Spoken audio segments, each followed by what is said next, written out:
Hi everyone, welcome back to the Be Kind, Be Happy podcast. My name is Byron, and today we'll be going into chapter 3 of the Platform Sutra, which is the sutra of the Sixth Patriarch, Venerable Master Neng. And yeah, hope you enjoy this episode of the Be Kind, Be Happy story time. Just give me one moment.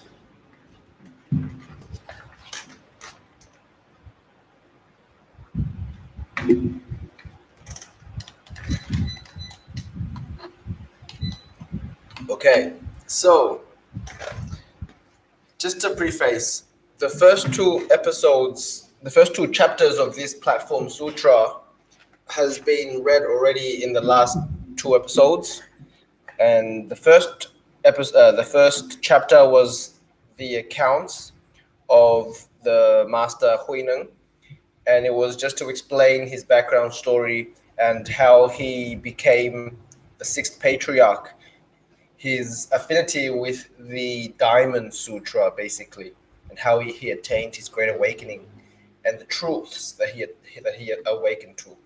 The second chapter was about uh, let me just quickly check. Prajñā, that's right, wisdom.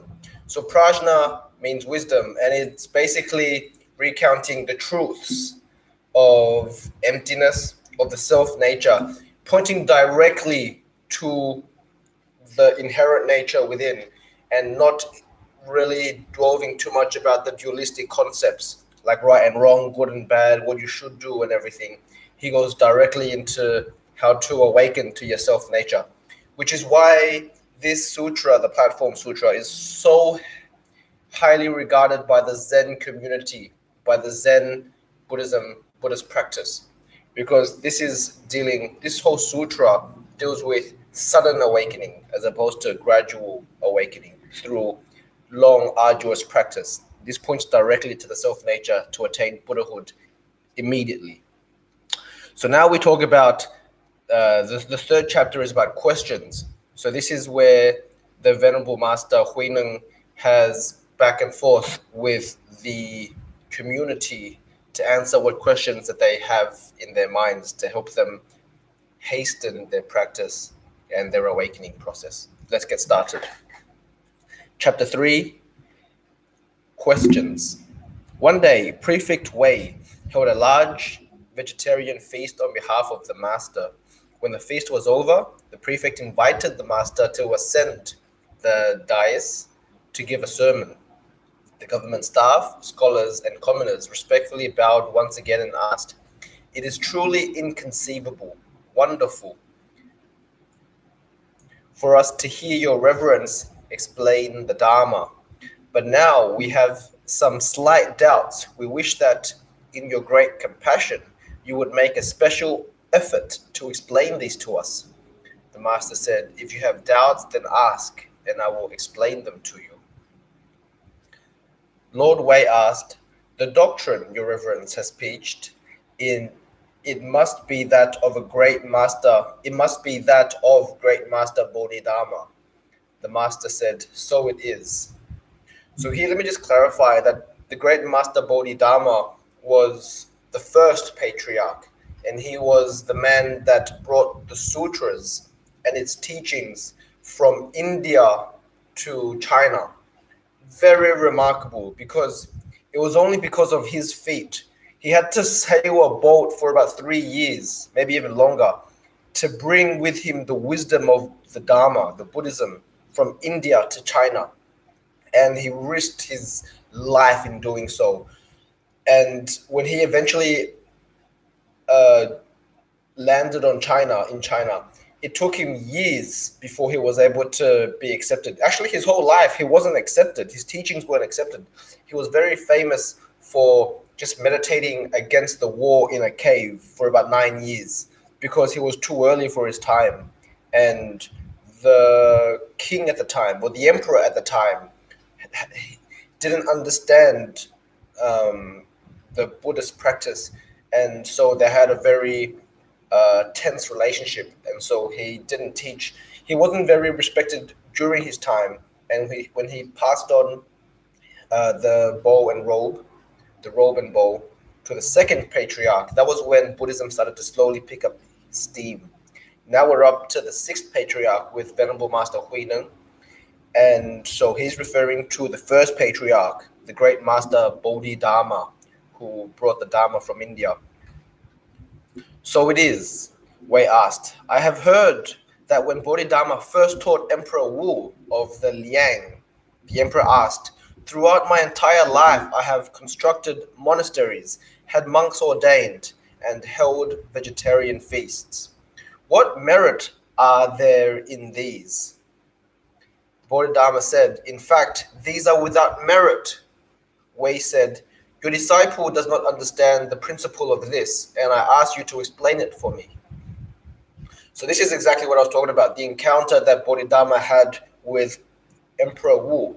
Emperor Wu was a devout Buddhist who believed that cultivating the Buddhist practice was all about creating merit. So he built so many monasteries, he had so many vegetarian feasts, had monks ordained, he was donating a lot.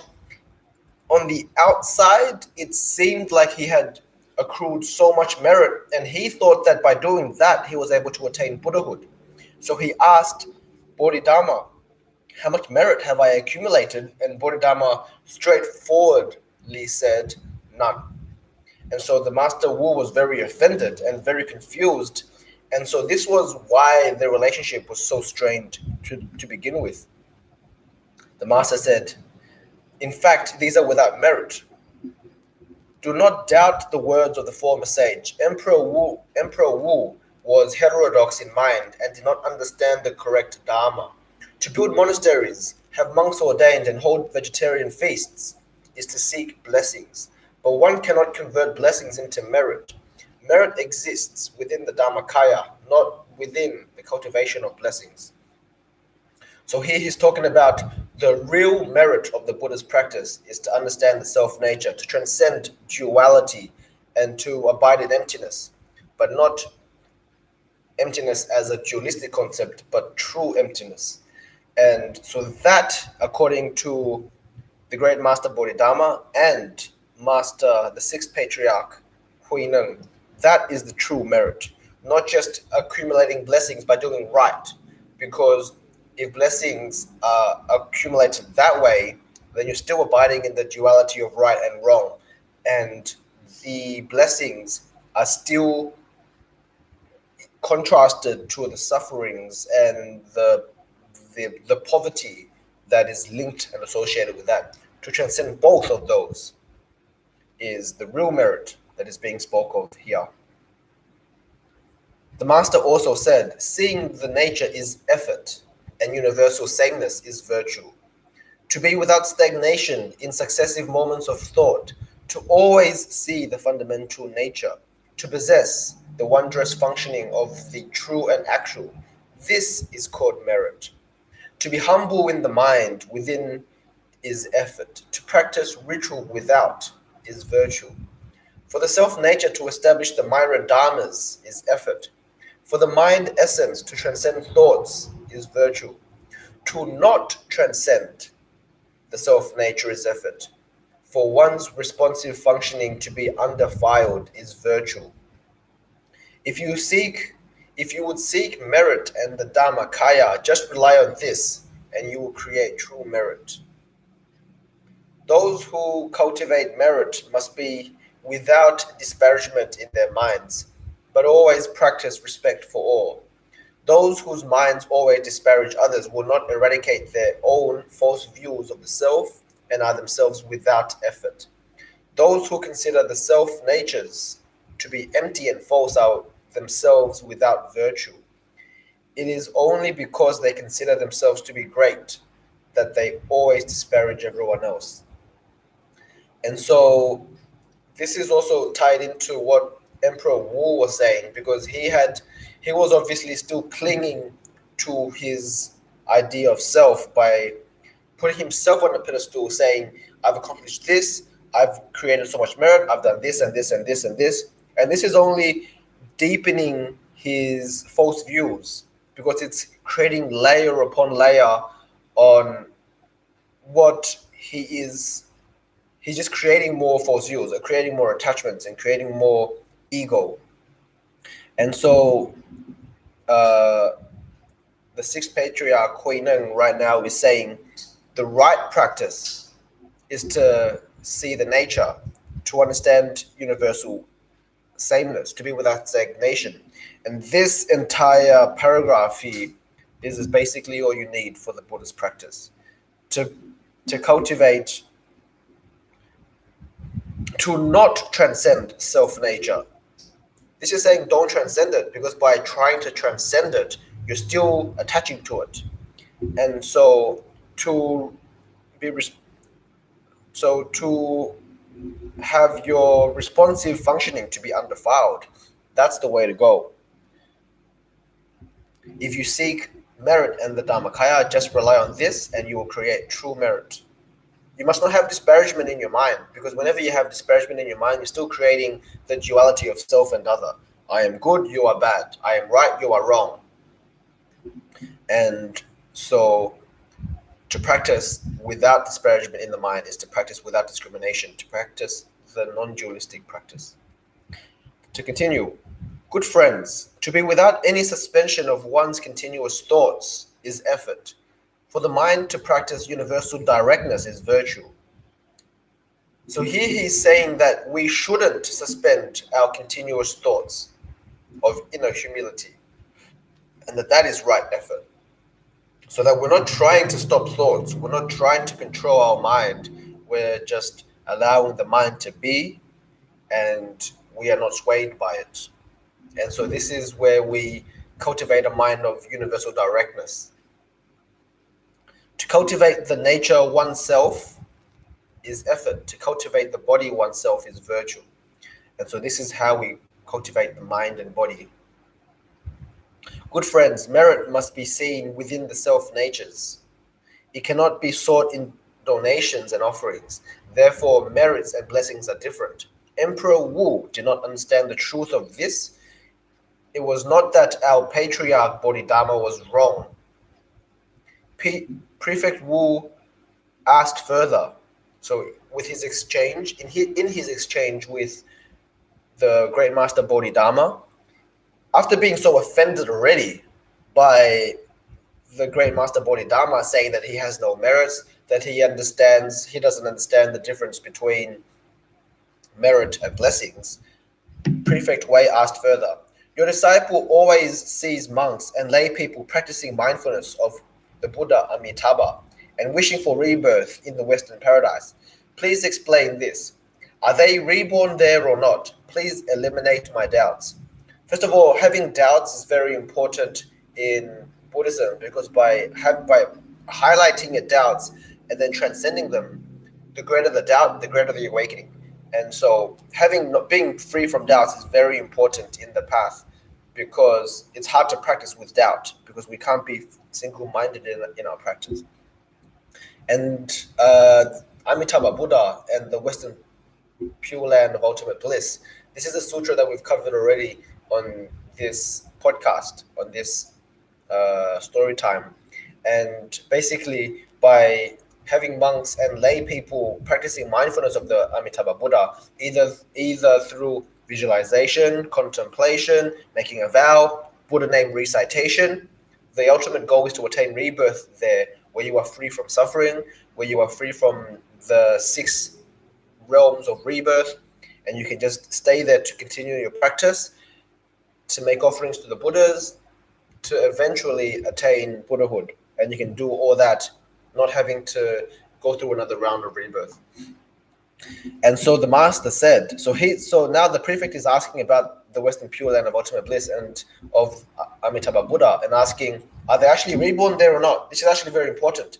If you don't have doubts that you will be reborn there, then you will practice to attain rebirth there with a lot more focus and a lot more directness. If you have doubts whether or not you will be reborn there, you won't be reborn there.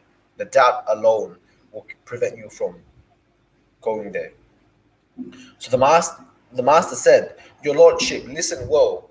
I will explain this to you. When the world honored one, which is Buddha Sakyamuni, was in Sravasti, He taught about the Western paradise in order to entice the sentient beings of Sravasti to practice Buddhism. The text of the scripture is very clear in saying the Western Pure Land, the Western paradise, is not far from here. If you wish to discuss it, then the 10,000 and 8,000 of li, then the 10,000s and 8,000s of li from here to the Pure Land are the 10 evils and the 8 heterodoxies within the body. So he's saying that the physical distance that's highlighted in the sutra is actually within our own body and mind. This is the explanation of the Pure Land as distant. So the distance is not something that we have to overcome geographically, but something that we have to mentally and physically within ourselves. The explanation of this as distant is done on behalf of those with inferior capacities, while the explanation of it as close is for those with superior capacities. So whether you think it's close or not depends on your own capacity. If you think it's close because you have a deeper understanding of the practice and you realize it's actually very, very close, it's within me to attain it.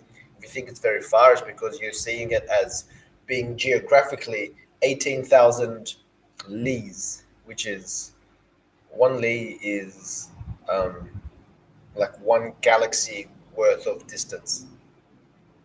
Although there are two types of people, there are not two different dharmas. Although deluded and enlightened people are different, it is only that there is slow and fast in seeing.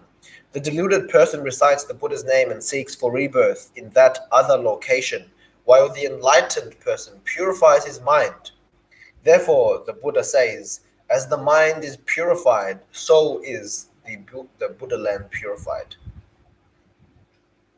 So the best way to attain rebirth there is to create it from within and to access it within yourself as opposed to geographically going somewhere. Your Lordship, you are a person of the East.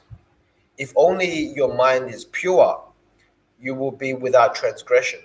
But persons of the West are impure of mind and are in error.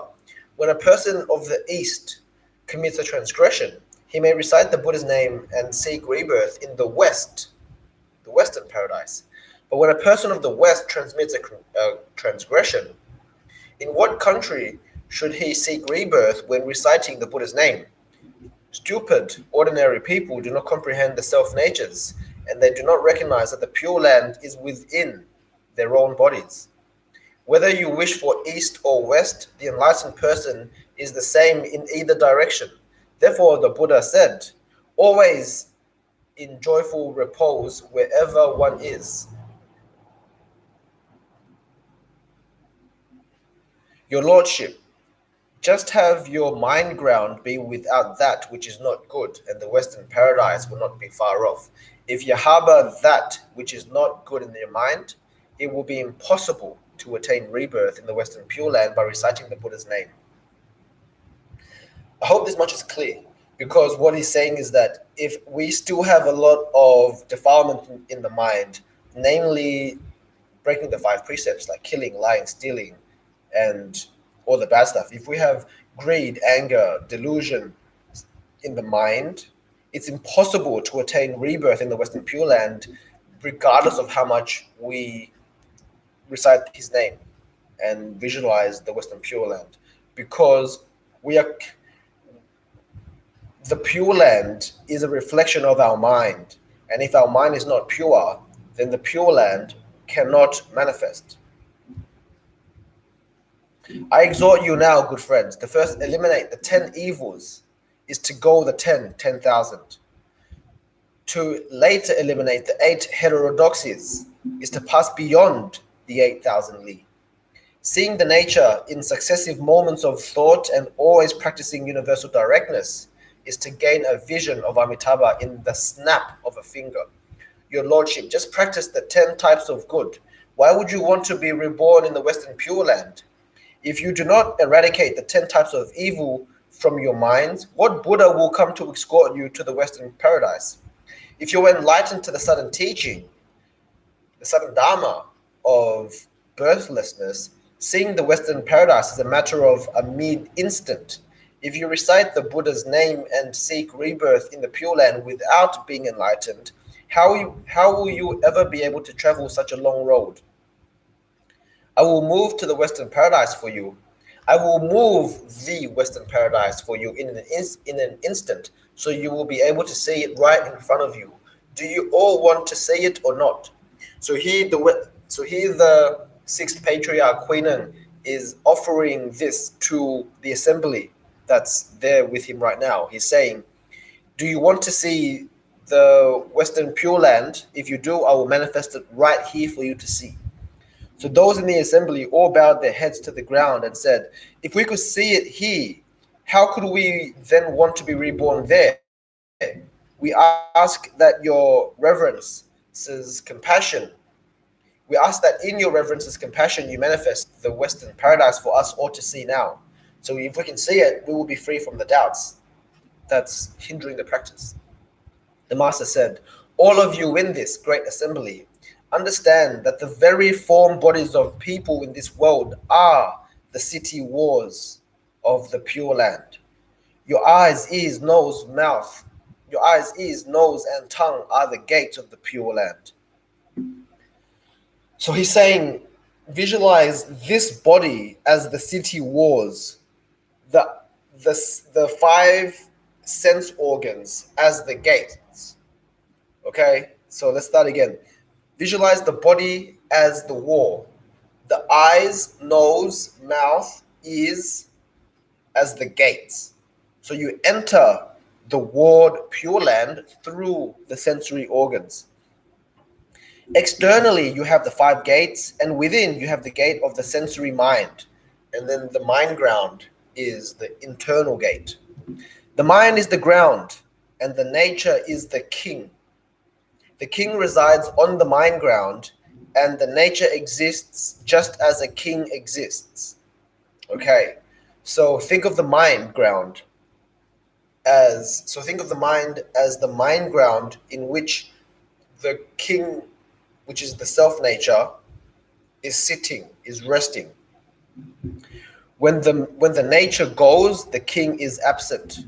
When the nature is present, the mind and body continue. So here he's saying, when the nature goes, when your awareness is gone, the king is not there. When your awareness returns, when you are conscious again, when you are mindful again, the body and mind continues. So the king is back. Your Buddha is back.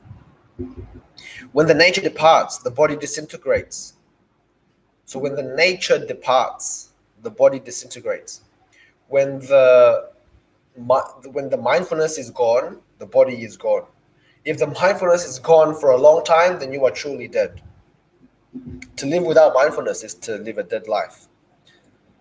So Buddha acts within the nature. Don't look for it outside your body. So he's saying here now, if you're looking for the Western Pure Land of ultimate bliss, if you're looking for rebirth in the Pure Land, look for it within your body and understand that this body is the Pure Land. Trying to seek anything external to you is impossible. When one is deluded as to the self-nature, one is a sentient being. But when one realizes the self-nature, one is the Buddha. So if we're deluded about the self-nature and we think we don't understand it, then we realize then we are a sentient being because we've created the duality of self and other. Once we realize that the self-nature, what the self-nature is, that everything is attained within, we realize that we are the Buddha that we want to attain an awakening to. We are the Pure Land that we want to go to. We are the source of everything that we want to achieve. Compassion is Avalokitesvara. Joy and equanimity is Mahastamaprapta. So these are the two great bodhisattvas that are the assistants, I guess, of Amitabha. If you go to the Western Pure Land of ultimate bliss, if you see any paintings, you will always see Avalokitesvara and Mahasvama Prapta beside Amitabha. The ability to purify is Sakyamuni. The universal directness is Amitabha. The self is Samru. Desire is the ocean's water. And the afflictions are the waves. The poisons are the evil dragons, and the falsenesses are the ghosts and spirits. The enervating defilements are the fishes, lust and anger are the hells, and stupidity is the animals. So here he's wanting us to first create the visualization of the Pure Land as the body, and then the inner virtues of compassion, equanimity, the ability to purify, and the universal directness as these great Buddhas and Bodhisattvas.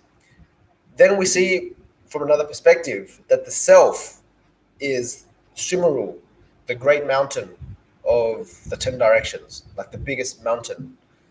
And the desire is the ocean waters. So we want to be the mountain that's standing firm within the ocean's waters of desire, the affliction of the waves, the poisons of the evil dragons, the falsenesses of the ghosts and spirits, the enervating defilements are the fish. So he's saying that we are the Sumeru, which is also the Western Pure Land. So this body is the Sumeru and the Western Pure Land. Everything around us is just noise that's trying to affect our mindfulness, affect our self-nature, take us away. So we have to be strong. Good friends, if you always practice the 10 types of good, you will go to heaven. By eliminating the false concepts of the self, Sumeru will fall. By destroying desire, the ocean's waters will dry up. By eliminating the afflictions, the waves will be extinguished. By eradicating the poisons, the fish will be extirpated. So he is saying how to practice is to still everything, to calm the mind, to eliminate the false views, to still the waters. And so by doing that, everything will vanish and disappear from within. So the afflictions, the poisons, the falsenesses, the lust and the anger, and the stupidity will all cease. The Tathagata, the Buddha, who has realized the nature in his own mind ground, realizes a great refulgence and illuminates the 6 gates without. Its purity can destroy all the heavens of the 6 desires. So he's saying to purify the 6 gates, the 6 sensory organs, or the 5 and the mind. That makes the 6 senses. Purify those, and then you destroy the 6 desires. You destroy the 6 rounds of rebirth. The 6 realms of rebirth. By illuminating the self-nature within, the 3 poisons are eliminated, and all the transgressions leading to the hells are dissolved in an instant. Clearly penetrating within and without, it is of no different from the Western paradise. If you do not cultivate in this fashion, how could you ever arrive there? So he's saying, if you're able to use the 6 sensory gates to purify the 6 desires, to purify the defilements, the enervating defilements, we close off ourselves to the 6 suffering realms. The 6 suffering realms are the realms of rebirth: hell, ghost, animal, humans. Human, the realm, is also a suffering realm. Then there's the Asura realm, and even the highest realm as the heavenly realm is still a suffering realm because it's still in the samsaric cycle of birth and death. He's saying here, if you can purify the 6 organs, the 6 senses, that is how you purify the 6 suffering realms. And by doing that, the hells are dissolved in an instant, and within and without, you can already see the qualities of the Western Pure Land from within. And that is how you attain rebirth there. But you're essentially manifesting here. You're not going there. You're creating it here. When those of the great assembly heard this explanation, they all saw their natures. They all bowed and sighed. How excellent! They cried out. We wish that all the sentient beings throughout the Dhamma Dhatu could all become enlightened instantaneously. So they were able to visualize that visualization of the Western Pure Land of Ultimate Bliss. And because they were able to visualize it, they attained the purity that one needs. The Master said, good friends, if you wish to cultivate this practice, you may do so either as a householder or in a monastery. Householders who are able to practice this are like those persons of the East whose minds harbor good. Those in the monastery who do not cultivate it are like those people of the West whose minds harbor evil. It is only that the mind should be pure, then it is the Western Pure Land of the self-nature. So we're saying you could be a lay person that practices like this, and you are the same as a Western Pure Land man. But if you are a monk who doesn't practice like this, who harbors the evil mind, then you are no different to an ordinary being. Lord Wei asked further, so this is the king's interchange with the Bodhidharma. Oh, no, sorry. This is, Lord Wei is the prefect at the time, the governing body of China. So he's asking the Sixth Patriarch, Queen Neng, he asked further, how can householders cultivate this practice? I hope you will teach this to us. The Master said, I will recite a formless verse for this great assembly. Just cultivate according to this, doing it exactly as if you were always with me. If you do not cultivate according to this, what benefit is there to take tongcha and leave home to become a monk? So we're saying, as a householder, to practice the Buddha's path doesn't matter if you're a householder or if you're a monk. The advantage in being a monk is only the environment and the conveniences, but you can do the exact same practice as a householder. So he's reminding us that if you're practicing this practice, it's as if you're with me. But if you're not practicing like this, then it wouldn't matter even if you leave home to become a monk. So the verse goes, very, very interesting. Whenever he has a verse, if you can remember just a 4-line verse and just practice that, that will lead you to the ultimate state. So anytime we see a 4-line verse, those are gold. And that applies with the Buddha as well, of course. There are many 4-line verses in the Buddhist sutras, in every Buddhist sutra. There always will be at least a 4-line verse. So the verse goes, with the mind universally the same, why labor to maintain the precepts? With practice direct, what use is it to cultivate dhyāna? Gratitude is to be filial in supporting one's parents. Righteousness is to have sympathy for those above and below. Self-subordination is to honor the lowly and the familiar. Forbearance is not to approve of the various evils. If one is able to rub sticks to create fire, the red lotus blossom will certainly grow from the mud. That which causes the mouth suffering is good medicine. That which offends the ears is loyal speech. By reforming transgressions, one will necessarily generate wisdom. To defend shortcomings within one's mind is not wise. In one's daily actions, one must always practice the dissemination of benefit for others. Accomplishing enlightenment does not depend on donating money. Bodhi should not be sought for. Bodhi should only be sought for in the mind. Why belabor seeking for the mysterious externally? If you hear this explanation and practice accordingly, the Western Pure Land is right in front of you. The Master said further, good friends, you should all practice according to this verse. See your own natures and directly accomplish the enlightenment of the Buddhahood. I cannot wait any further. You should all disperse now. I am returning to Kao Chi. If anyone here has doubts, then come and ask me about them. At that time, the prefect and government staff, as well as all the good men and faithful women in the assembly, all attained enlightenment and accepted and respectfully practiced Huineng's teachings with conviction. Okay, so let's go back to these 4-line verses. The mind is universally the same. Why labor to maintain the precepts? This is a very, very high state.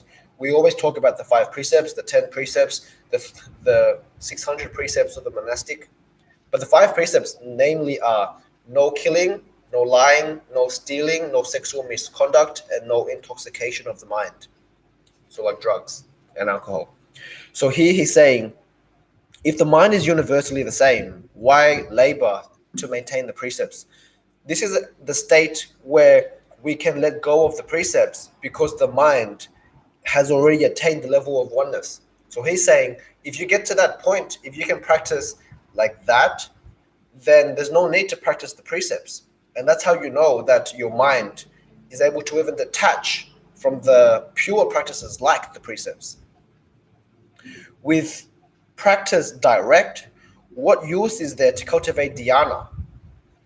Dhyāna is the high absorption meditation states where you are single-pointed in concentration, where your mind is not wavering, where you are feeling ecstasy and bliss. So why would you even cultivate that if your practice is direct? Which is to say, if you're already in that state all the time, because your practice is always single-pointed within or without meditation, what point is there to cultivate a specific meditative practice? Gratitude is to be filial in supporting one's parents. Righteousness is to have sympathy for those above and beyond, above and below. So gratitude is very important in Buddhism because it helps us identify that we cannot do anything, that we are equally reliant on other people as we are reliant on ourselves. We rely on the compassion of our parents, of our teachers, of our students, of our friends, of our family, of the people that cook for us, that make our clothing, that make our shelter. Having gratitude destroys the ego.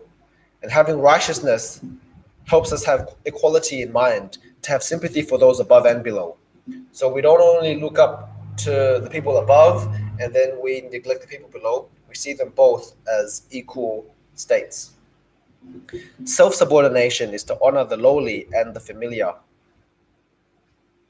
So if we can honor, so respect, and have a mind of equality towards the people lower than us and the people on our level, then that's how we practice self-subordination. That's how we can manage the ego by ourselves.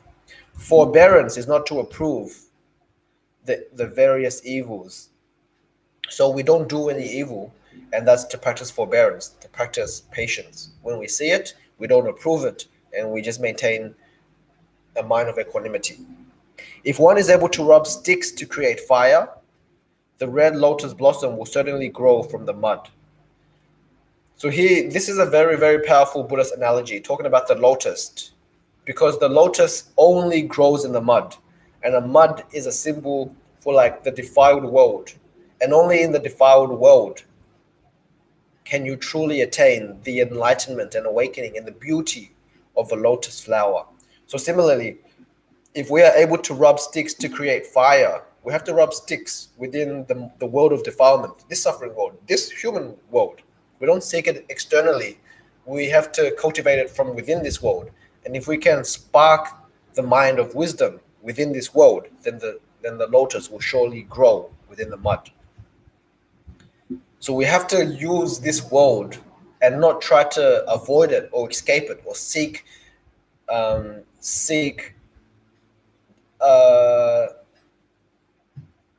a different place.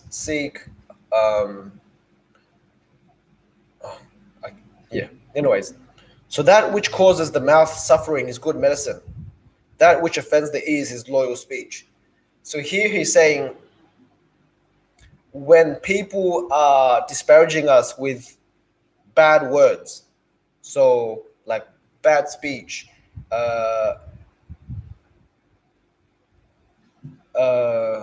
like insults, or disparagements, or